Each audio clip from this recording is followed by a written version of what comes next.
Assalomu alaykum aziz obunachilar. Navbatdagi videomiz Samarqand viloyati Toyloq tumanidan bo'lyapti. Mana bunday paxsa uylarda haqida bo'lyapti. Ko'rishlaringiz mumkin. Bu paxsa uylardan qishda issiq bo'ladi, yozda salqin bo'ladi. Shuning uchun ko'pchilik paxsa devorida ishlatishadi. Общий bu uyimizga ketgan summasi 200 millionga borgan ekan shu holatga kelguncha. Bu yerda 6 ta uy, 6 ta uydan 3 tasi chala yarim bitgan ekan, 3 tasi to'liq bitgan holatda ekan. Shu pul 200 million ichida. Xudo xolasa shu uylarga chiroyli bitishdan oldin bizga nasib qildi darvozalarni o'rnatib berish. Xudo xolasa darvozalarni ham yaqinroqdan tanishtirib o'tamiz.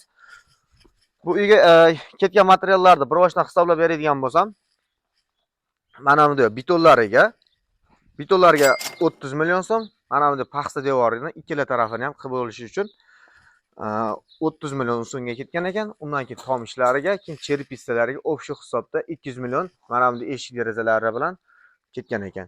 Mana bu darvozamiz esa kichkina eshikchalari bilan xudo xolasa 19,5 million so'mga tushdi. Buni oldidan olib ko'rsatamiz hozir.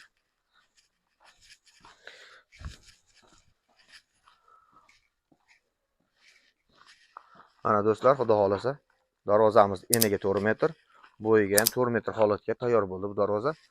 Bu darvozamizni yaqinroqdan tanishtirib o'tamiz. Ko'rishlaringiz mumkin hozir. Mana bu birinchi bo'lib eshiklaridan boshlasak, Zubir zamoydan qo'yib berganmiz.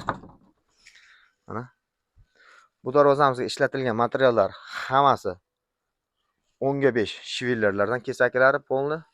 Ko'rishlaringiz mumkin. Ichidagi profillari 6 ga 4 1.7 lik stenkada ishlatilgan. Ichidagi listlari 2 lik горячий listdan. Profillarimizdan hammasi горячий bo'ladi. Bundan tashqari sizlarga boshqa turdagi darvozalar kerak bo'lsa ham tayyorlab beraveramiz.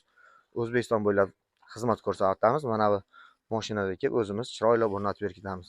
Samarqandliklar olg'a like, komment bosishni unutmanglar. Xudo xolasa yaxshi kunlaringda yaxshi darvozalar o'rnatishni nasib etsin.